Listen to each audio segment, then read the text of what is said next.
Shell کو should میں, can کو کوڈ میں, اور مے کو مائٹ میں.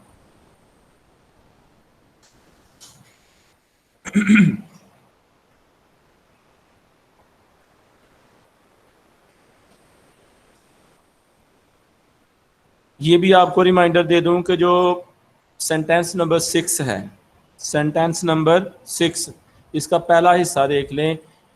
اینٹونی سیز, اٹس مین کہ یہ پریزنٹ ہے, تو اس کے جو رپورٹر سپیچ ہے اس کے ٹینس کے اندر کوئی چینج نہیں آنی. Anthony says that he, I کو اینٹونی کے مطابق چینج کرنا ہے, that he eat a mango, tense وہی رہنا ہے.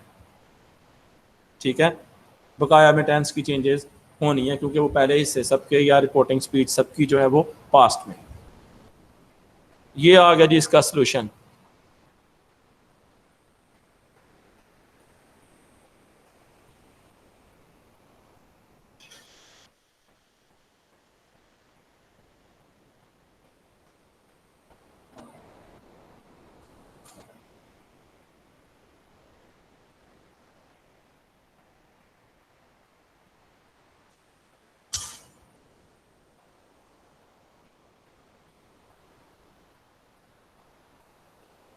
جی سمجھ گئے ہیں اس کو؟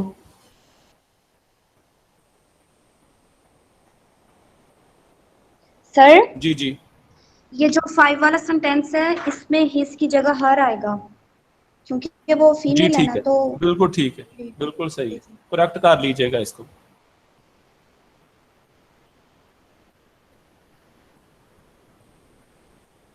نیکسٹ پیج لے آؤں سامنے پھر. یس سر. یہ اس کو جو ہے وہ کہہ لیں کہ سمری اس نے پوچھ لی ہے یا جنرلائزیشن کر دی ہے کہ واٹ از ڈائریکٹ اسپیچ, کیا آپ کو سمجھ آ گئی ہے. What is in direct speech, کیا آپ کو پتہ چل گیا کہ ان ڈائریکٹ اسپیچ کیا ہوتی ہے. How is this topic helpful to you, تو وہ تو آپ یوز کریں گے تو آپ کو پتہ چلے گا. یہ کچھ سینٹینس ہیں جن کو چینج کرنا ہے آگے, ویسے ان کے سلوشن بھی دیے گئے ہیں, یہ پریکٹس کے لیے ہیں, اور جتنی زیادہ آپ پریکٹس کریں گے اس کے لیے آپ کو میں جو ہے وہ سجیسٹ کر سکتا ہوں کہ آپ کی جو بک ہے اس میں بھی دیے ہوئے ہیں, اور میں جو ہے وہ آج جو ہے وہ سر سے ریکویسٹ کرتا ہوں کہ آپ کا جو گروپ ہے اس کے اندر جو ہے مجھے اگر ایڈ کرتے ہیں تو میں آپ کو جو ہے وہ ایکسرسائزز سینڈ کروں گا تاکہ آپ ان کی پریکٹس کریں اور مجھے سینڈ کریں, اور میں آپ کو بتاؤں کہ آپ کی پریکٹس یا آپ کی جو کوشش ہے وہ کہاں تک کامیاب ہے, یا آپ کون سی جو مسٹیکس ہیں وہ کر رہے ہیں, یا آپ مزید امپروو کرنے کی کہاں ضرورت ہے آپ لوگوں کو. ٹھیک ہے, تو یہ کچھ ایکسرسائزز جو ہیں وہ دی گئی ہیں. سلائڈز کل شیئر ہو گئی تھی آپ لوگوں کو, مل گئی تھی آپ لوگوں کو یہ سلائڈز کل, بتائیے گا. یس سر مل گئی. چلے ٹھیک ہے, تو آپ کے پاس ہی ہیں, پھر ان کو پریکٹس کر لیجیے گا, لکھ کے کوشش کیجیے گا کہ پیج کے اوپر لکھ کے. یہ جو پیچھے گزری ہیں یہ اس کے آنسرز ہیں, کوشش کریں ان کو پہلے والے جو ہیں یہ والے جو ہیں کوشش کریں ان کو خود چینج کریں. ٹھیک ہے, خود چینج کریں گے پھر آگے آپ ٹیلی کریں اس کو, نیکسٹ جو سلائڈ ہے اس کے ساتھ ٹیلی کریں گے, آپ کو پتہ چلے گا کہ ہم کہاں پہ مسٹیک کر رہے ہیں. ٹھیک ہے, رولز کو فالو کریں اور پھر دیکھیں کہ آپ کہاں پہ مسٹیک کر رہے ہیں, تو آپ کو جلدی ہی اس چیز کا ادراک ہو جائے گا, اس کی سینس آ جائے گی کہ اس کو ہم نے کس طرح سے چینج کرنا ہے. اور یہی میرا خیال ہے اس کی لاسٹ سلائڈ تھی. جی کوئی کویشچن پوچھنا ہو تو.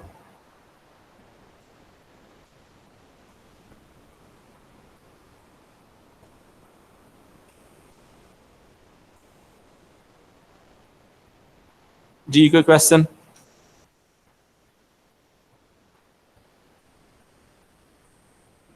نہیں سر. اوکے, پریکٹس اسٹوڈنٹ سب کوشش کریں کیونکہ آپ نے پریکٹس کرنی ہے تو یہ آنا ہے. اور میں یہ بات آپ کو بارہا بتاؤں گا کہ بھائی وقت ابھی ہے. دیکھیں جو لوگ وقت کی قدر کرتے ہیں وہی دنیا کے اندر جو ہے وہ کامیابیاں سمیٹتے ہیں, اور وہی لوگ سکسیزفل ہوتے ہیں. ٹائم جب گزر جاتا ہے تو پھر سوائے پچھتاوے کے کچھ حاصل نہیں ہوتا. یہ بھی آپ کو بات بتا دوں کہ وہ کیا کہتے ہیں کہ گھوڑے کو جو ہے وہ آپ دریا کے کنارے لے جا سکتے ہیں, اسے پانی پینے پہ مجبور نہیں کر سکتے. میرا کام آپ کو گائیڈ کرنا ہے, سمجھانا ہے, جہاں سے نہ سمجھ آئے وہاں پہ بھی گائیڈ کرنا پوری کوشش کے ساتھ تاکہ آپ کو سمجھ آئے. لیکن ایٹ لیسٹ آخر کار جو کرنے والا کام ہے وہ آپ لوگوں نے کرنا ہے. جب تک آپ کا دل نہیں چاہے گا, آپ پریکٹس نہیں کریں گے, آپ کامیاب نہیں ہوں گے. اور یہ تو سنتے ہی آ رہے ہیں آپ لوگ کہ پریکٹس ہی انسان کو جو ہے وہ پرفیکٹ بناتی ہے. تو جتنی زیادہ پریکٹس کریں گے اتنا زیادہ آپ لوگ بہتر ہوتے جائیں گے. اور میں آپ کو سجیسٹ کروں گا کہ بھئی شوق رکھ کے پڑھا کریں.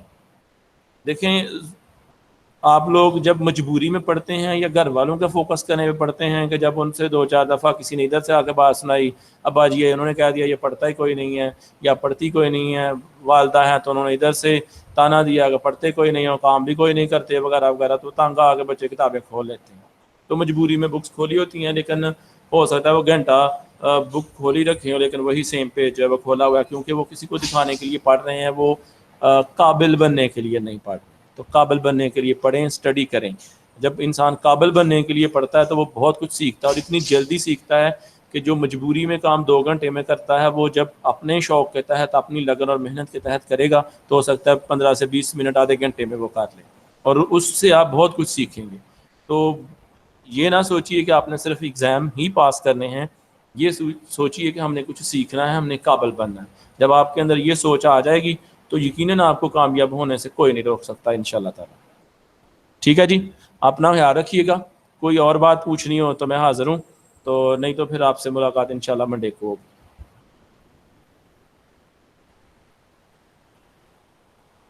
ٹھیک ہے جی, کلیئر ہے. Thank you, sir. Yes, sir.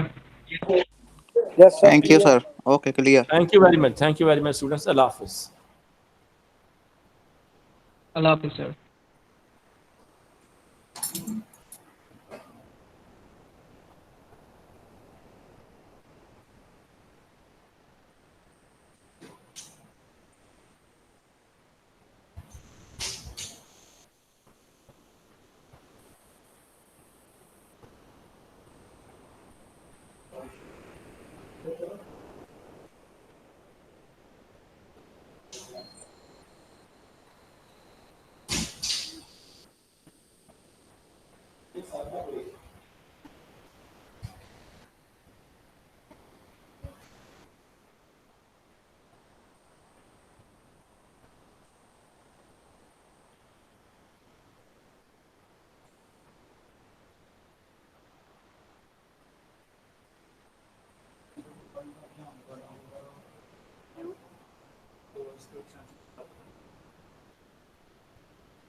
السلام علیکم اسٹوڈینٹس.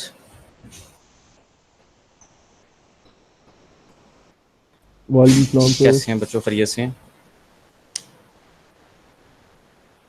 سر اللہ کرم، آپ بتائیں. جی جی اللہ کا شکر، بس ابھی تک بہتر ہے الحمدللہ. Safe from corona. ہاں الحمدللہ ابھی تک بہتر چل رہے ہیں، لیکن پتہ کوئی نہیں ہے نا اس وقت. جنگی صورتحال ہے ہر وقت، اللہ ہر کرم سائڈ کرے. پہ. تیر کہاں سے آ لگے کوئی پتہ نہیں. بالکل اللہ سیف رکھے گی. اللہ سب کو محفوظ رکھے. ویسے بھی ہم پاکستانی ہر وقت جنگی حالات میں رہتے ہیں. یہ بیماریاں تو ویسے بونس ہوتی ہیں ہمارے لیے. بالکل سر. جتنی احتیاط اس میں بتائی گئی ہے نا موسٹلی یہ وبا کے حوالے سے، تو میرا خیال ہے کہ یہ ویسے بھی اسلامک پوائنٹ آف ویو سے بھی دیکھ لیں یا ویسے دنیا کی نفسیات کے اعتبار سے بھی دیکھ لیں، آفاقی علم بھی ہمیں اتنی احتیاط کے لیے وہ ہمیں باؤنڈ کرتا ہے. نبی صلی اللہ علیہ بالکل وسلم نے احتیاط کی، صفائی کی، نصف ایمان قرار دیا اس کو. کھانے سے پہلے بالکل. ہینڈ واش کرنا، کھانے کے بعد ٹھیک ہے، وضو کلی کرنا کھانے سے پہلے بعد میں، اور یہ ڈسٹ سے بچنا، کپڑوں کو بچانا، یہ ساری احتیاطیں تو پہلے ہی موجود ہیں ہمارے معاشرے کے اندر، لیکن انفارچونیٹلی ہم یہ کرتے نہیں ہیں بیسیکلی، اور کسی کی بھی توجہ نہیں ہے اس طرف نا. پاکستان میں وہ حسن نثار کی ایک بات مجھے یاد آ رہی ہے. اس نے انٹرویو میں کہتا ہے کہ وہ پاکستان کا مسئلہ معاشیات یا سیاسیات نہیں بلکہ اخلاقیات ہے. تو ہمارا بنیادی بالکل. مسئلہ جو ہے نا وہ اخلاقیات کا ہے. اخلاقیات سے ہم کافی پیچھے رہ جاتے ہیں اصل میں، کیونکہ جو احادیث ہم پڑھ رہے ہیں یا آج پڑھنے جا رہے ہیں یہ بھی اخلاقیات سے متعلق ہے. تو میڈیا دیکھ لیں آپ، دنیا کی پرسیپشن دیکھ لیں، ایک ہی طرف جا رہے سارے لوگ. ٹھیک ہے، اکانومی اکانومی اکانومی، دنیا کی اگر کوئی بات کرے تو اکانومی، کسی کنٹری کی بات کر لیں تو اکانومی. گھروں میں اگر ہم بیٹھے ہوئے ہیں تو اکانومی، پیسہ کہاں سے آئے گا.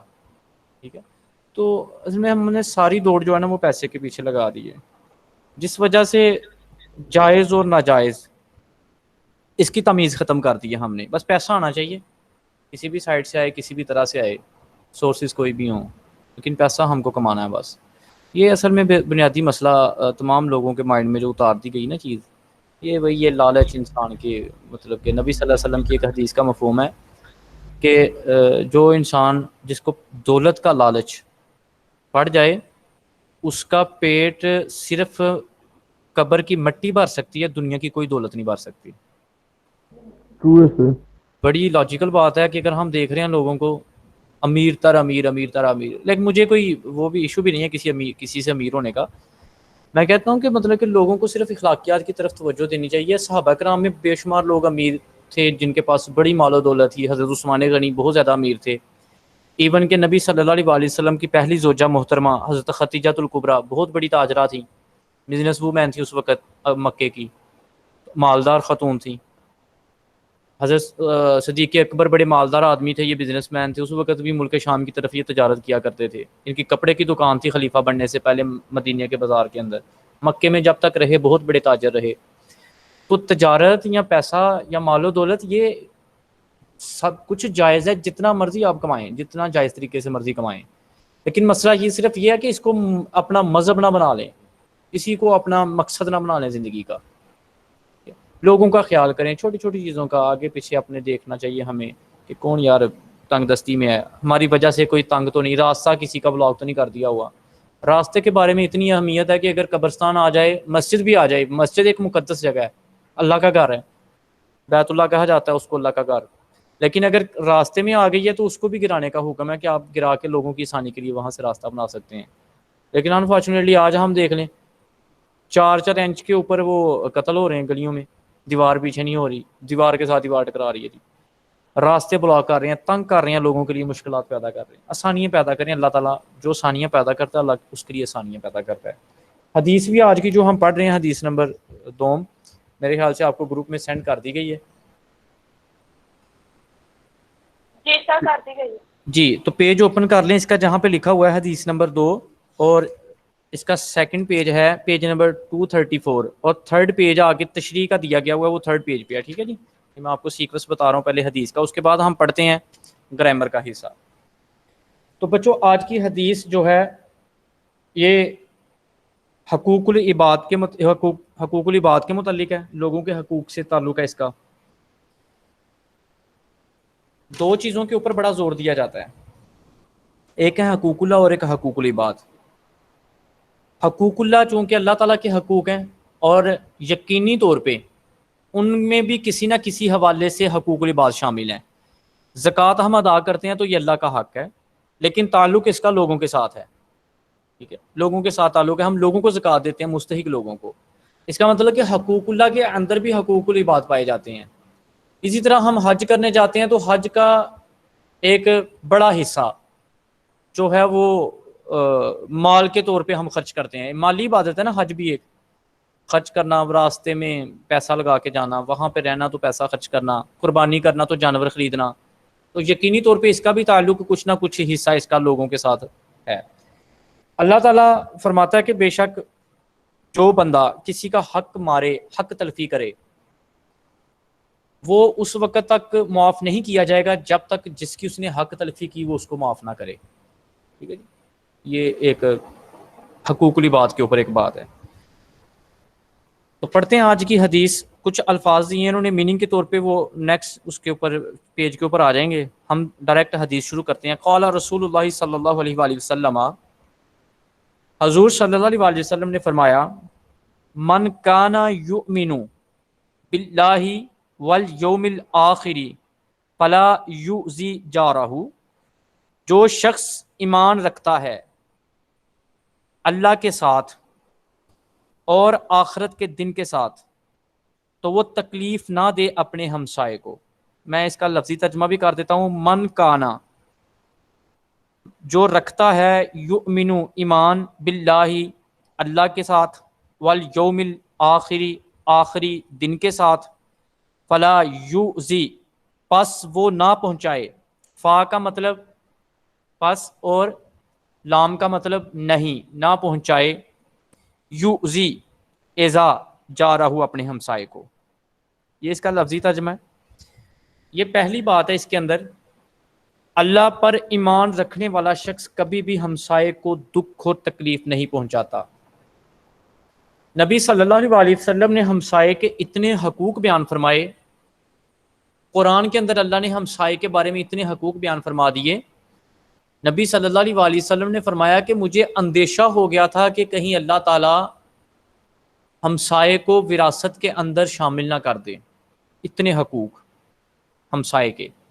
اور ہمسائے کی تعریف 40 گھر کے قریب، لیفٹ سائڈ سے، رائٹ سائڈ سے، سامنے والی سائڈ سے اور گھر کے پیچھے والی سائڈ سے 40 گھر. تو ٹوٹل بن جاتے ہیں 120 گھر. 120 گھر کا مطلب یہ ہے کہ آپ جس ٹاؤن میں رہتے ہیں، آپ جس کالونی میں رہتے ہیں، آپ جس محلہ میں رہتے ہیں، اس کی تقریباً یہ ساری آبادی تقریباً 120 گھروں پہ مشتمل ہوتی ہے. میکسیمم تو زیادہ بھی ہو سکتے ہیں، لیکن ایک محلہ جس کو ہم کہتے ہیں، اس کے اندر اگر کوئی شخص مستحق ہے جس کے گھر میں 2 وقت کا کھانا میسر نہیں، مساکین ہے یا یتیم ہے، غربا ہیں اس کے اندر، فقراء ہیں اس میں، مستحق اس کے اندر موجود ہیں، تو ہمیں ان کی خبر ہونی چاہیے. لیکن بدقسمتی یہ ہے کہ ہمیں تو اپنے گھر والوں کی نہیں خبر ہوتی. گھر میں کون بیمار ہے، گھر میں کس نے کھانا کھایا کہ نہیں کھایا.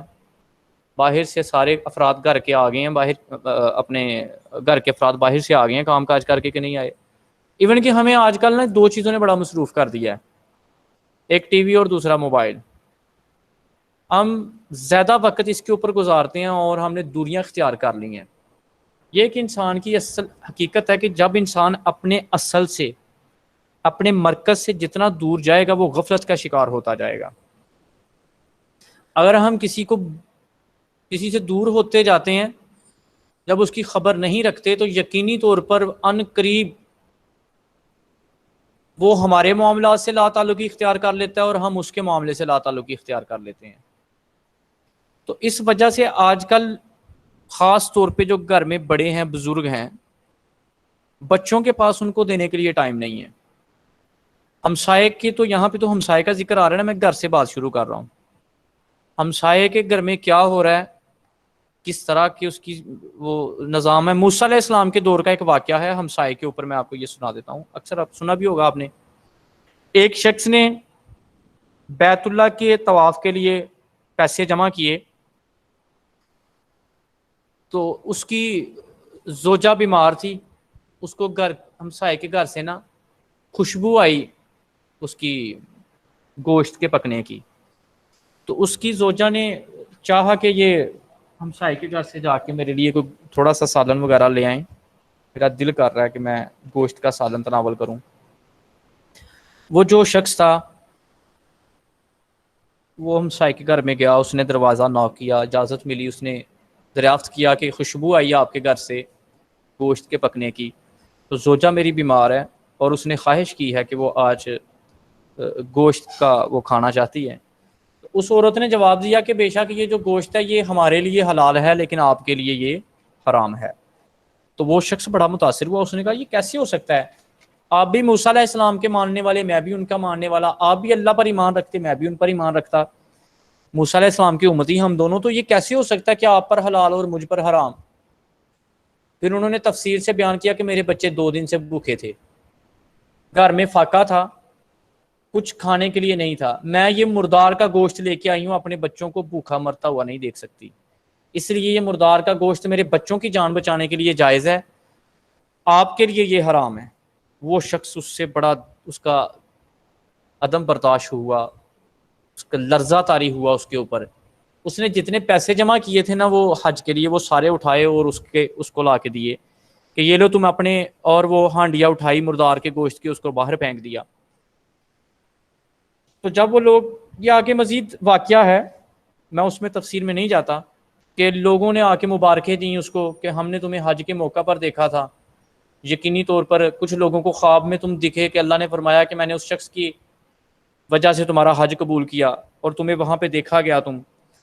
تو وہ اللہ کا شکر ادا کرنے لگا, لیکن اس نے حقوق اللہ کو اس وقت ترک کر دیا اور اپنے ہمسائے کے حقوق کو پورا کیا. تو اللہ تعالیٰ کی طرف سے اس کو انعام یہ ملا کہ قیامت تک کے لیے جتنے حج ہوں گے اس شخص کے نامہ اعمال میں وہ حج کا ثواب لکھا جائے گا. تو بنیادی طور پر حقوق العباد کی بہت زیادہ تاکید فرمائی گئی ہے. تو نمبر فرسٹ ہمسائے کے حقوق کے بارے میں اس حدیث میں بیان کیا گیا. اللہ پر اور آخرت پر ایمان رکھنے والا, اب اللہ نے اپنے اوپر ایمان کی شرط کو قرار دیا کس کے ساتھ, ہمسائے کے حقوق کے ساتھ, اور دوسری قیامت کا ساتھ ذکر کیا آخری دن کے. اس دن سب کے حساب و کتاب ہوں گے, پوچھا جائے گا سب سے کہ بتاؤ تمہارے پاس اللہ نے تمہیں دیا تھا, تم نے اپنے ہمسائے کا کتنا خیال رکھا. تو نبی صلی اللہ علیہ وسلم کی وہ حدیث کہ مجھے اندیشہ تھا کہ کہیں اللہ تعالیٰ ہمسائے کو وراثت میں شامل نہ کر دے, اتنی زیادہ تاکید, اتنے زیادہ حقوق. تو ہمسایوں کا خیال رکھا کریں ارد گرد جاتے ہوئے. وَأَمَّا السَّائِلَ فَلَا تَنْهَرْ, قرآن کی ایک آیت ہے سورۃ الضحیٰ کی, کہ کبھی بھی سائل کو مت جھڑکیں. نبی صلی اللہ علیہ وسلم پر یہ آیت نازل ہوئی, یقینی طور پہ یہ امت کے لیے بھی ہے. اگر کوئی غنی شخص, امیر شخص بھی کبھی سوالی بن کر آئے تو اس کو بھی مت جھڑکیں. اگر آپ کے پاس کچھ دینے کے لیے ہے تو ضرور دیں, نہیں ہے تو معذرت کر لیں, اس کو جھڑکیں مت. اکثر ہمارے معاشرے میں ایک فینومینا چل پڑا ہے, ہٹا کٹا بندہ تو مانگ رہا ہے, جا کوئی کام کاج کر جا کے, ٹھیک ہے. ہو سکتا ہے وہ پتہ نہیں کتنا مجبور ہو اس وقت, رات کو وہ امیر تھا, صبح جب اٹھا وہ غریب ہے. تو سائل کو جھڑکنا نہیں چاہیے کبھی بھی. اگر کچھ دینے کے لیے ہو تو ضرور دیں, اگر نہیں ہے تو پھر اس سے معذرت کر لیں, اس کو جھڑکیں مت. یہ سختی سے منع کیا گیا. تو ہمسایوں کے حقوق کے بارے میں یہ واضح حدیث اور قرآن کی آیات بھی ہیں. قرآن کی ایک آیت ہے وَاعْبُدُوا اللَّهَ وَلَا تُشْرِكُوا, اللہ کی عبادت کرو اور اس کے ساتھ کسی کو شریک نہ ٹھہراؤ. وَبِالْوَالِدَيْنِ إِحْسَانًا, اپنے والدین کے ساتھ احسان کرو. وَذِي الْقُرْبَى وَالْيَتَامَى وَالْمَسَاكِينِ وَابْنِ السَّبِيلِ وَالسَّائِلِينَ وَفِي الرِّقَابِ. یہ پوری 5ویں سپارے میں پوری آیت ہے, اللہ نے ترتیب کے ساتھ بتایا. اللہ کے ساتھ کسی کو شریک نہ ٹھہراؤ, اس کی عبادت کرو, اپنے والدین کے ساتھ احسان کرو, ذی القربیٰ رشتہ داروں کے ساتھ احسان کرو, قریبی رشتہ داروں کے ساتھ, والیتامى یتیموں کے ساتھ احسان کرو, والمساکین مسکینوں کے ساتھ احسان کرو. آگے ہمسائے, نزدیک کے ہمسائے, دور کے ہمسائے. بیسیکلی یہ حقوق العباد اللہ تعالیٰ نے کھل کے بیان فرمایا قرآن میں بھی اور حدیث میں بھی. دوسری چیز, من کانا یؤمن باللہ والیوم الآخر فلیکرم ضیفہ، اور جو شخص ایمان رکھے اللہ پر اور آخرت کے دن پر، فلیکرم اکرام کرے، عزت دے، ضیفہ اپنے مہمان کو۔ یہاں پہ مہمان کا ذکر آیا۔ مہمان کے بارے میں یہ آتا ہے کہ مہمان جب کسی کے گھر پہ آتا ہے تو وہ اپنا رزق اپنے ساتھ لے کے آتا ہے، لیکن انفارچونیٹلی ہم لوگ کیا کرتے ہیں، وہ ایک یہاں پہ بات مجھے یاد آ گئی، ایک بچہ کہتا ہے اماں جی خالہ جی آ رہے ہیں، تو اماں جی کہتے ہیں بیٹا اس کے ہاتھ میں کیا ہے؟ اماں جی ایک شاپر ہے۔ اچھا آئی ہو میری بہنا، ماشاء اللہ، اللہ تجھے زندگی دے، اللہ تجھے صحت دے، واہ واہ، ملنے آتی تجھے، مجھے یاد رکھا ہوا ہے، میرے بچوں کو یاد کرتی ہو تم، چلو ملنے آ جاتی ہو۔ 4-5 دن کے بعد دوبارہ پھر وہ آئی، اماں جی وہ خالہ جی آ رہے ہیں۔ اچھا بیٹا اس کے ہاتھ میں کیا ہے؟ اماں جی اس کے ہاتھ میں ایک شاپر ہے۔ پھر وہی عزت احترام اکرام۔ 4-5 دن کے بعد دوبارہ آ گئیں، اماں جی خالہ جی آ رہی ہیں، بیٹا اس کے ہاتھ میں کیا ہے؟ اماں جی کچھ نہیں، ساتھ ہی ایک تیار روز ٹوری رہندی ہے۔ فوری طور پہ ہماری نیچر بدل جاتی ہے، جیسے یہ ہمارے پرافٹ ختم، احترام ختم۔ ہم لوگ جو اپنے ریلیشنز قائم کرتے ہیں نا موسٹلی معاشرے کے اندر، وہ کرتے ہیں ہم اپنے بینیفٹس کی روح کے ساتھ، بینیفٹس کے اعتبار کے ساتھ، اکارڈنگ ٹو بینیفٹس، کہ کتنا بینیفٹ ہے مجھے اس شخص کے ساتھ۔ پھر ہمارے رویے یہ موسم کے اعتبار سے بدلتے ہیں، یہ حالات کے مد نظر بدل جاتے ہیں۔ جب کسی سے کوئی مطلب ہے تو موسم ہے تو بس اسی کے ہیں، موسم گیا گزرا، وقت گزرا، حالات بدلے، تو کون تے میں کون۔ ہماری جو مورل ویلیوز ہے نا، ہمارے بیہیویئرز کو ان کے اکارڈنگ ہونا چاہیے۔ بیسکس کیا ہونی چاہیے؟ مورل ویلیوز کے اوپر ہمیں لاز ترتیب دینے چاہیے، ریلیشنز کے، اخلاقیات کے۔ ہمارا رویہ یکساں ہونا چاہیے لوگوں کے ساتھ، بزرگوں کا احترام، ہمسائے کا احترام، بڑوں کا احترام، مہمان کا احترام۔ مہمان کو اللہ کی رحمت کہا گیا۔ نبی صلی اللہ علیہ وسلم کے ہاں غیر مسلم لوگ بھی مہمان کے طور پہ آیا کرتے تھے، ایون کہ گھر میں اگر کچھ نہیں تھا تو جو اپنے لیے بچا کچا تھا کھانا وہ مہمان کو پیش کر دیا کرتے تھے۔ اور ایک دفعہ نبی صلی اللہ علیہ وسلم کے ہاں ایک مہمان آیا تو آپ نے فرمایا صحابہ کرام میں سے کہ کون ہے تم میں سے جو آج میرے مہمان کو ایک رات کے لیے وہ رہنے کی جگہ اور گھر میں کھانا دے۔ ایک صحابی اٹھے، گھر میں کچھ نہیں تھا، صرف وہ کھانا تھا جو اپنے لیے اور بچوں کے لیے تیار کیا تھا، اور وہ نبی صلی اللہ علیہ وسلم کے مہمان کو ساتھ گھر لے گئے، سیکریفائز کیا، اپنے پیٹ کی قربانی دی اور اس مہمان کی مہمان نوازی کی۔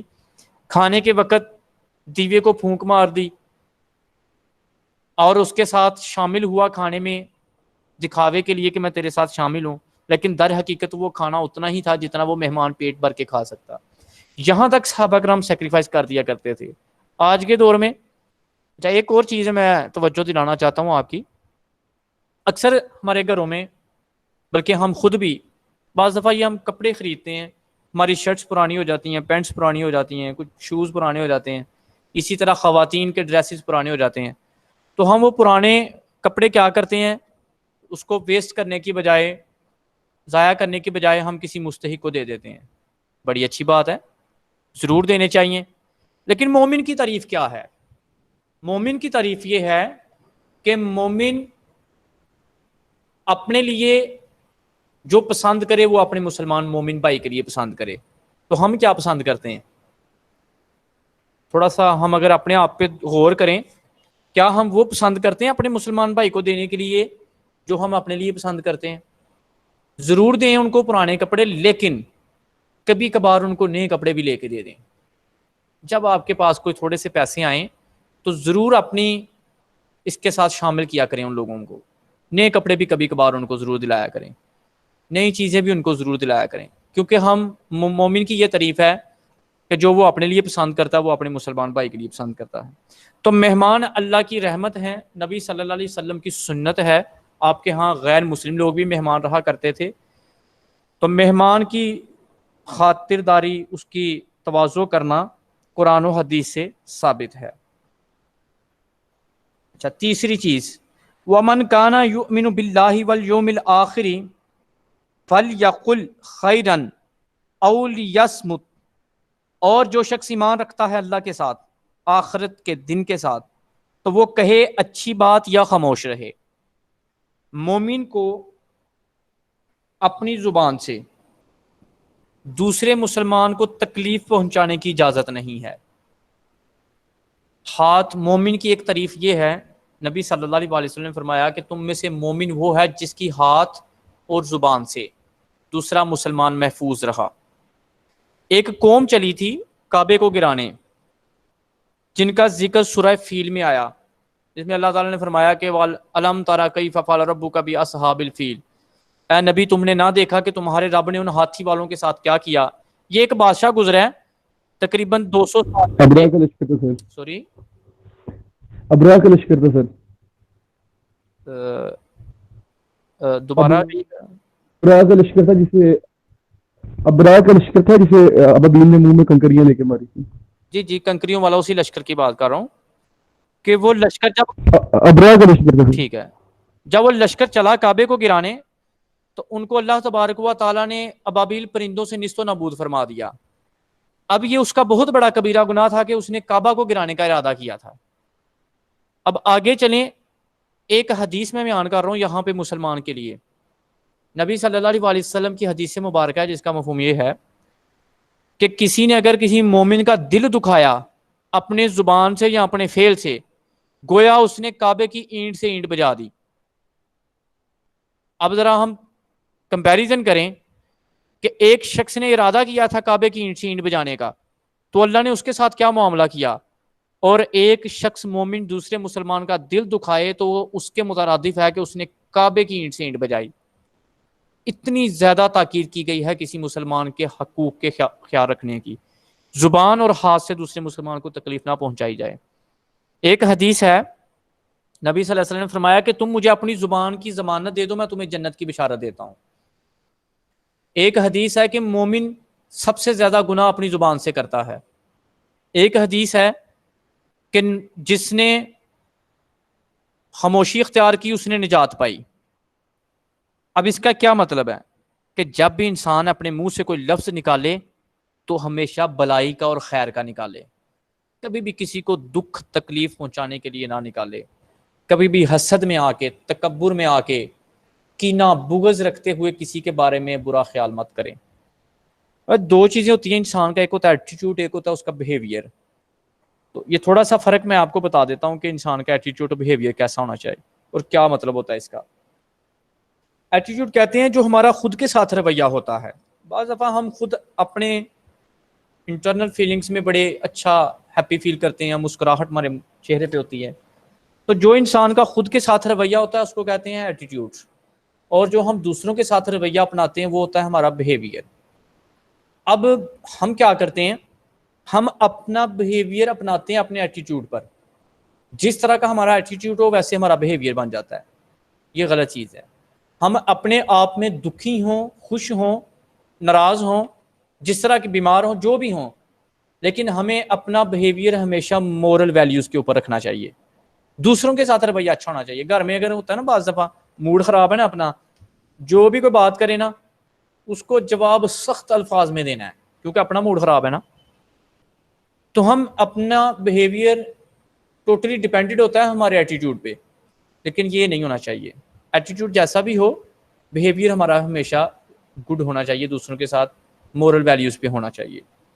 تو یہ تین چیزیں بنیادی طور پہ بیان کی گئی یہاں پہ، ایک ہمسائے کے حقوق کے بارے میں، دوسرا مہمان کے بارے میں، مہمان نوازی کے اعتبار سے، تیسری چیز زبان، کہ دوسرے مسلمان کو دکھ نہ پہنچائیں اپنی زبان سے، تکلیف نہ پہنچائیں اپنے الفاظ سے، ٹھیک ہے۔ تو یہ تین چیزوں کے بارے میں یہاں پہ بیان کیا گیا ہے۔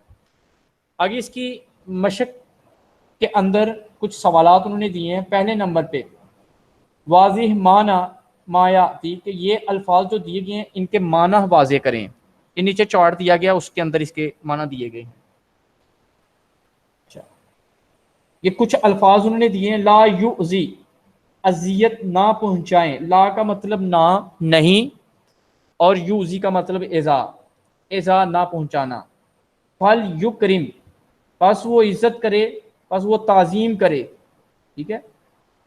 لا یسمت وہ خاموش رہے، یؤمن باللہ اللہ پر ایمان لاتا ہے، ضیفہ اپنا مہمان۔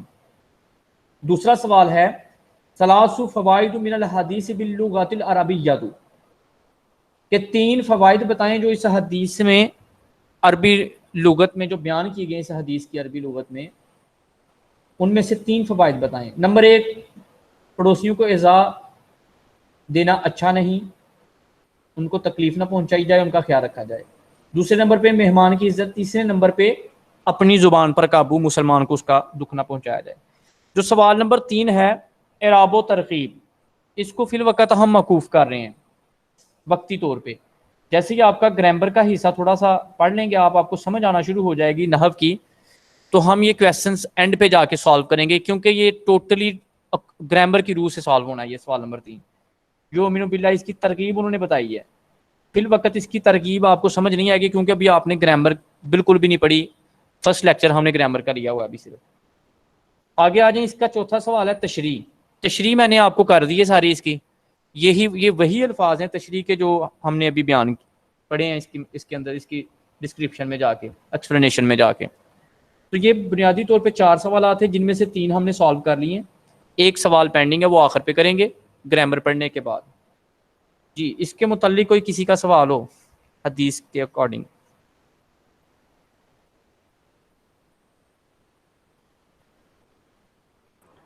سر پیپر میں مطلب کس قسم کے اس کے کوشچنز آتے ہیں؟ حدیث کی تشریح آتی ہے یا کیا، مطلب کس طرح کے اس کے حدیث کی کوشچنز؟ ٹرانسلیشن آتی ہے، ایک حدیث انہوں نے دی ہوتی ہے، سوال نمبر 1 جس طرح سے آ گیا نا پہلے، میں آج کو آپ کو کویسچن پیپر سینڈ کرتا ہوں ایک نا گروپ کے اندر، ٹھیک ہے؟ اس کو ریڈ کریں، آپ دیکھیں اس کو۔ میں نے آپ کو فرسٹ ڈے بتایا تھا کہ حدیث آنی ہے کہ اس کی ٹرانسلیشن کرنی ہے، پیچھے جو شاعری ہے گیت کی اور کہانی ہے اس میں سے ایک پیرا آنا ہے، اس کی ٹرانسلیشن کرنی ہے، اور کچھ جملے جو ہم پڑھ رہے ہیں نا گرامر میں، ان جملوں میں سے 10 جملوں کی تشریح کرنی ہے۔ یہ 20 نمبر کا سوال ہے، پہلے ان میں سے ایک پیرا آپشن پہ ہوگا، 3 میں سے ایک آپشن ہوگی اس میں، ٹھیک ہے؟ 2 کرنے ہوں گے آپ نے، اور باقی سے حدیث میں سے وہ الفاظ لیتے ہیں معنی کے لیے، ٹھیک ہے؟ یہ 2 چیزیں حدیث میں سے لیتے ہیں۔ سر جس کا ترجمہ پوچھا ہے اس کی تشریح بھی پوچھیں گے یا تشریح نہیں تشریح آتی، الگ سے پوچھیں گے؟ ہاں آ بھی سکتی ہے، پیپر کا پیٹرن چینج ہوتا رہتا ہے ان کا نا، تشریح بھی آ سکتی ہے کسی حدیث کی، پوچھ سکتے ہیں وہ تشریح بھی۔ یہ بک جو لسان العربی ہے، اس کے آخر پہ انہوں نے 5 سالہ پیپر دیے ہیں، اس میں مختلف پیٹرن یوز کیا انہوں نے پیپر کے لیے۔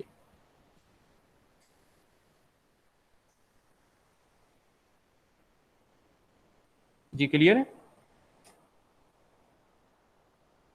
جی سر۔ Okay thank you. اچھا آ جائیں پیچھے پہلے سبق پہ، مجھے Sure, بتا sir. دیں کہ کس طرح سے آپ نے پڑھا ہے، اس کو رٹا شٹا لگایا ہے اس کو اچھے طریقے سے، یا کوئی انڈرسٹینڈ کیا ہے، پڑھا ہے کہ اس کو دیکھا بھی ہے؟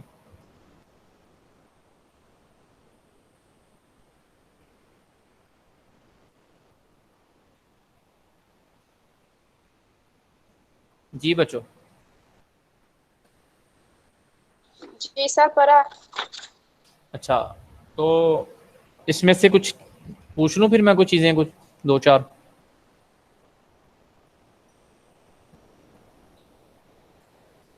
جی سر پوچھ لیں۔ جی جی، یہ تحریم کی صرف آواز آئی ہے، باقی بوائز آج یس سر نہیں کر رہے؟ انٹیلیجنٹ بوائز کہاں پہ ہیں؟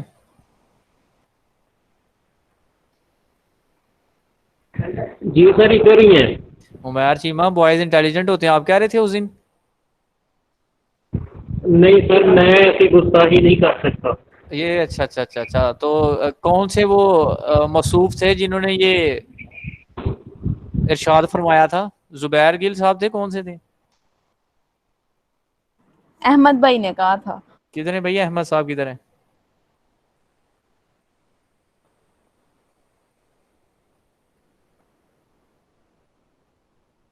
آج آئے نہیں احمد صاحب، چلیں احمد بھائی نظر نہیں آ رہے۔ چلیں ترجمانی تو کر دی تھی اس نے سارے بوائز کی۔ جی سر۔ ہاں تو اب کولو فیل میں تضاد نہیں ہونا چاہیے بچوں کسی کے۔ باوقار لوگ جو ہے نا وہ اپنی زبان کی خاطر جان دے دیتے ہیں. جی سر بالکل ایسے ہی ہے. Very good. اچھا میں سمپل سے کویسچنس کروں گا، آپ کو زیادہ ڈیپتھ میں جا کے نہیں سوال پوچھوں گا. جس طرح سے مشق میں آئے ہیں اور جس طرح سے پیپر کا سٹائل ہے ان کا پوچھنے کا کوشش کرتا ہوں اسی میں آپ سے پوچھ لوں. اچھا یہ عمیر چیمہ صاحب، یہ آپ مجھے بتائیں ذرا حل اور ماں میں فرق کیا ہوتا ہے؟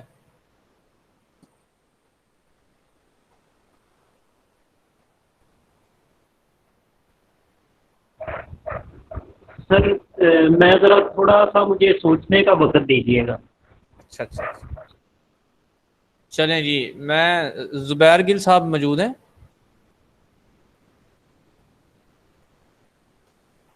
جی سر. اچھا سر جی حال میں جو چیز سامنے میں دکھائی گئی ہو نہیں آپ سے میں آپ سے کچھ اور پوچھنے لگا تھا یار. میں آپ سے اسم اور فعل میں فرق بیان کر دیں ذرا، اسم اور فعل میں.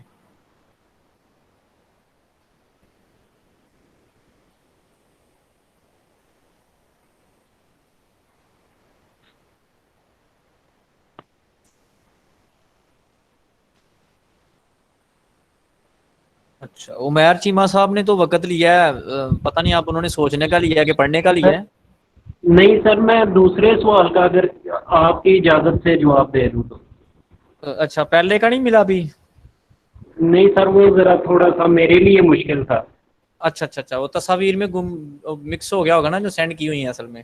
چلو کوئی بات جی نہیں. سر. چلو آپ سے پھر کوئی اور سوال پوچھ لیتے ہیں نا. حال میں سر یہ ہے جو چیز سامنے دکھائی گئی ہو اس کے بارے میں پوچھا جا رہا ہو. ماں میں صرف سوال. ٹھیک ٹھیک ٹھیک. اچھا آپ سے میں پوچھ رہا ہوں کہ کلمات استفہام کسے کہتے ہیں؟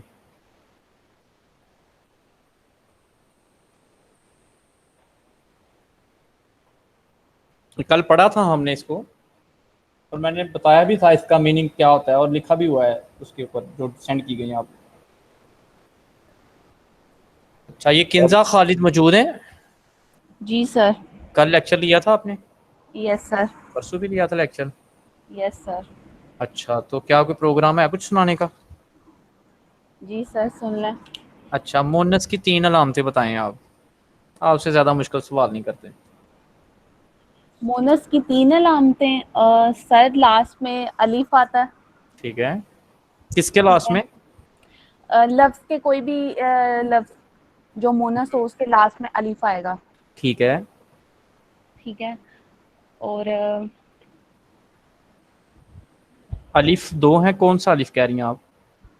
سر جس الف کے ساتھ یہ لگتا ہے. الف مکسورہ.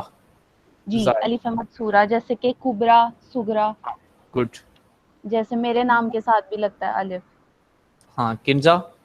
یس سر. ٹھیک ہے. آپ کے جو نام کے ساتھ لگ رہا ہے یہ الف مکسورہ ہے کہ الف ممدودہ ہے؟ مکسورہ. یہ مکسورہ کس طرح سے ہے؟ سر یہ کہ 7 الف لگتا ہے نا.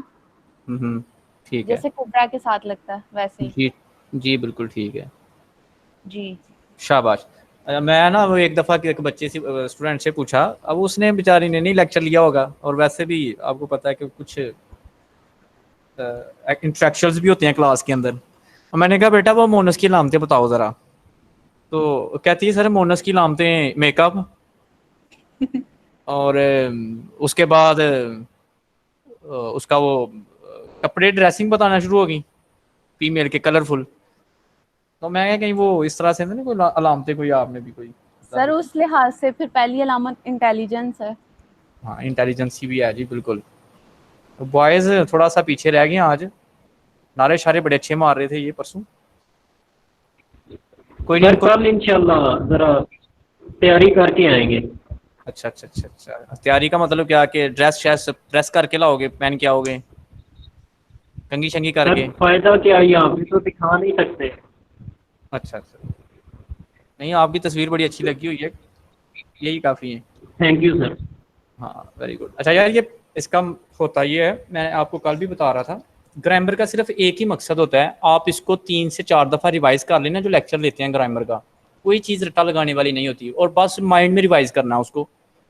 بعض دفعہ آپ نے ڈیفینیشن ریوائز کر رہی ہیں. اچھا یہ ایک پورا چارٹ ہوتا ہے اس کا پراپر جو چیزیں پڑھتے جاتے ہیں ہم، ٹھیک ہے. وہ اٹیچڈ ہوتی ہیں پیچھے جو لیکچر لے کے آتے ہیں اس کے ساتھ وہ منسلک ہوتی ہیں چیزیں ساری. تو اس کو صرف ریوائز ہی کرنا ہوتا ہے آپ نے اگین اگین. باقی تو آپ نے کوئی رٹا نہیں لگانا ہے. اس میں رٹا لگانا ہو تو وہ تو ڈائریکٹ کوئی کویشچن پوچھا جاتا ہے جس سے حدیث کا ترجمہ کبھی یاد کر لیا رٹا لگا کے, کبھی آپ نے کوئی ڈیفینیشن یاد کرنی ہو تو رٹا لگانا پڑ جائے. ادروائز اس کو جو اس کا استعمال ہم سیکھ رہے ہیں نا بیسیکلی, تو جب کسی چیز کا یوزیج ہم سیکھ رہے ہوں تو اس کو پراپر لرننگ کے ساتھ انڈرسٹینڈنگ کے ساتھ ریوائز کرتے رہتے ہیں مائنڈ کے اندر, اور کچھ نہیں یاد کرنے والا ہوتا اس میں. ٹھیک ہے. اور یہ گردان کو رٹا لگانا ہے ہر صورت. آپ نے یہ جو بیان کی گئی ہے نا یہاں پہ اس میں اشارہ کی, اس کو رٹا لگانا ہے خوب. کبھی ہم گردانے یاد کیا کرتے تھے درس نظامی کے دوران, اس میں یہ تو کچھ بھی نہیں گردانے, وہ بڑی بڑی لمبی گردانے ہوا کرتی تھیں. اور دربا دربا دربا دربو دربا دربنا دربتا دربت دربتما دربتم, اس طرح سے نا بڑی اس کی روانگی ہوتی تھی. اور بار بار ٹیچرز ہمیں وہ اسی چیز پہ پٹائی ہوتی تھی کہ آپ یہ سانس لیے بغیر پوری گردان آپ نے پڑھنی ہے. تو یہ گردان کو رٹا لگائیں, باقی جو نحو کا ہے وہ اس کو انڈرسٹینڈ کر کے آپ بس بار بار پڑھ لیں. آج ہم جو پڑھنے جا رہے ہیں وہ آپ اپنے وہ پیج نمبر 10 اوپن کر سکتے ہیں اپنے موبائل پہ یا کمپیوٹر پہ. اگر کسی کے پاس بک ہے تو وہ پیج نمبر 10 پہ آ جائیں. آج پڑھنا ہم نے ضمیر متصل سبق نمبر 2 کے اندر. ضمیر کا مطلب ہوتا ہے اس کے مترادف کوئی چیز جب وہ بیان کی جائے, اس کی جگہ پہ کوئی چیز کا آ جانا, اس کو کہتے ہیں ضمیر. اشارہ کر کے کسی چیز کا بتا دینا, اس کی جگہ پہ جو چیز استعمال ہو. مثال کے طور پہ ہم پانی پیتے ہیں, پیاس لگی ہے تو بعض دفعہ ہم باٹل پی لیتے ہیں. پانی, باٹل, سکنجوی اور باقی بھی جتنے ہم اس طرح کے مشروبات, یہ سب ایک ہی چیز میں آتے ہیں, مشروب پینے والی چیزیں. ٹھیک ہے. تو یہ ساری آپس کے ساتھ متصل ہیں. متصل کا مطلب ہوتا ہے ایک دوسرے کے ساتھ جڑی ہوئی چیزیں. ٹھیک ہے. اب ضمیر متصل, اب ہم ایک پتنگ اڑاتے ہیں. پتنگ ایک وجود رکھتی ہے, ایک پوری چیز, لیکن پتنگ کے ساتھ ایک چیز جڑی ہوئی ہے جو اس کا کنٹرول اڑانے والے کے ہاتھ میں ہے. وہ کیا ہے؟ ڈور, جو ہم دھاگا یوز کرتے ہیں, وہ اس کے ساتھ متصل ہے. ٹھیک ہے, جڑی ہوئی ہے. اسی طرح ضمیر کی مثال لے لیں. ضمیر جس لفظ کے ساتھ جڑ جاتی ہے اس کی طرف نسبت کرتی ہے. یہ اردو میں بھی ہے, انگلش میں بھی ہے. مثال کے طور پہ میں کہتا ہوں کہ یہ موبائل کس کا ہے, تو ہم کیا کہتے ہیں؟ احمد کا. اب احمد اسم ہے, نام ہے, اس کے ساتھ متصل ضمیر کیا آئی؟ کا. اسی طرح اگر ہم اردو میں پوچھ لے, اس میں مؤنث کے میں آ جائیں, یہ کتاب کس کی ہے؟ یہ کتاب فاطمہ کی ہے. فاطمہ کی, فاطمہ کے ساتھ ضمیر کی آ گئی. ٹھیک ہے, جو اس کی ملکیت کو شو کر رہی ہے. اسی طرح انگلش میں بھی آتا ہے, ہی کے ساتھ اس کی پوزیسو جو کنڈیشن ہے وہ ہز آتی ہے, شی کی ہر آتی ہے. کنڈیشنز چینج ہو جاتی ہیں نا. یورز, یور کے ساتھ ایسا آ جاتا ہے, یورز آ جاتا ہے, تو وہ اس کی ضمیر آتی ہے بیسیکلی, جو اس کی ملکیت کو شو کرتی ہے. پہچان کے طور پہ بھی آ سکتی ہے. کل بھی میں نے ایک مثال دی تھی, یا ضمیر آتی ہے نا آخر پہ, اس کو کہتے ہیں یا نسبتی. پاکستان سے پاکستانی, جو اس کی نسبت کو شو کرتی ہے. کہاں کے ہو بھائی؟ پاکستانی ہوں. تو پاکستانی کیا ہے کہ اس نے یا لگا کے اپنے آپ کو پاکستانی کی آئیڈینٹی شو کر دی اس نے, کہ میں پاکستان کا رہنے والا ہوں. کچھ الفاظ ایسے ہیں جو ملکیت اور پہچان کے لیے ضمیر کے طور پہ استعمال ہوتے ہیں. ایک دفعہ تو نام, ناؤن, اسم آتا ہے اور اس کے بعد اس کی ضمیریں استعمال ہوتی ہیں. احمد روزانہ اسکول جاتا ہے. اس کے پاس 3 کتابیں ہیں. اس کی گھڑی بڑی خوبصورت ہے. وہ ڈیلی یونیفارم چینج کرتا ہے. اب یہ 3-4 جملے میں نے بیان کیے. ایک دفعہ صرف احمد کا نام لیا ہے, اس کے بعد اس کے پاس لفظ اس آ گیا. اس کے پاس وہ روزانہ یونیفارم تبدیل کرتا ہے, بعد میں وہ آ گیا. اب ضمیریں تو اردو میں بھی بدل رہی ہیں, لیکن جب ہم نئی زبان سیکھ رہے ہو نا, اس میں تھوڑا سا ہمیں مشکل یہ لگتا ہے, کیونکہ وہ نئی زبان ہوتی ہے, ہم نے کبھی پڑھی نہیں ہوتی وہ, اس لیے ہمیں تھوڑی سی مشکل لگ رہی ہوتی ہے. اب ہم پڑھتے ہیں کہ عربی کے اندر کون سی ایسی ضمیریں ہیں جب وہ استعمال ہوں تو ملکیت پہچان ظاہر کرتی ہیں. یہ مثالیں بعد میں پڑھتے ہیں، پہلے میں آپ کو یہ اس کی تفسیر بتا. عربی اور اردو زبان بولتے یا لکھتے وقت پہلی مرتبہ اس میں ظاہر بولا یا لکھا جاتا ہے. اس میں ظاہر کس کو کہتے ہیں؟ اس میں ظاہر کہتے ہیں جو نام جملے کے اندر ظاہر کر دیا جائے. جیسے میں نے آپ کو مثال دی، احمد روزانہ اسکول جاتا ہے، تو احمد لفظ فقرے کے شروع میں اس میں ظاہر ہے. اب احمد کی جگہ بعد میں نے کہا کہ اس کے پاس 3 کتابیں ہیں، تو اب احمد نہیں میں نے کہا کہ احمد کے پاس 3 کتابیں ہیں. احمد روزانہ یونیفارم تبدیل کرتا ہے، احمد بس پر اسکول جاتا ہے، احمد 2 بجے آتا ہے. بار بار احمد کو کرتے ہیں تو وہ زبان کا تسلسل نہیں رہتا، جملے کی خوبصورتی نہیں رہتی، اس لیے ہم ضمیریں استعمال کرتے ہیں اور لسنر کو پتہ چل جاتا ہے کہ یہ کس کے بارے میں بات کی جا رہی ہے. مثال کے طور پہ اگر کسی اسٹوڈنٹ نے ہمیں لیٹ جوائن کیا، ہم ایک واقعہ سنا رہا ہوں میں کسی کا، اب وہ میں نے شروع میں کہا کہ خلیفہ ہارون رشید کے دور میں، ایک دفعہ میں نے خلیفہ ہارون رشید کا نام لیا، اس کے بعد میں نے اس نے کہا. ایک اسٹوڈنٹ بعد میں جوائن کرتا ہے آ کے وہ کہتا ہے کہ سر کس کی بات کر رہے ہیں، کس کے بارے میں آپ بتا رہے ہیں؟ پھر مجھے کیا کرنا پڑے گا؟ اس میں ظاہر بتانا پڑے گا اس کو کہ بھائی جس کے بارے میں بات کر رہا ہوں خلیفہ ہارون رشید کے بارے میں بات کر رہا ہوں. وہ کہے گا چلے جی سر ٹھیک ہے. اب دوبارہ تو نہیں اس کو ضرورت پڑے گی ہارون کا نام پوچھنے کی، خلیفہ کا نام پوچھنے کی. ایک دفعہ اس کو بتا دیا کہ اب اس کی جگہ پہ سے وہ یہی لفظ یوز ہوتے ہیں. اسی طرح عربی کا اصول ہے، لکھنے میں ایک دفعہ اس میں ظاہر، اس کے بعد اس کے جگہ اس میں ضمیر متصل، اس میں ضمیر متصل یہ بیان کی جاتی ہے. جیسے یہ کچھ مثالیں ہیں. مرواحتن، اب تازمیر آ گئی اس میں، تک تمام الفاظ اسم ہیں. یہ اوپر جو چارٹ دیا گیا ہے، مثلا کتاب، قلم، کرسی، باقی 6 الفاظ یا اور ہا کے ساتھ ضمیریں ہیں.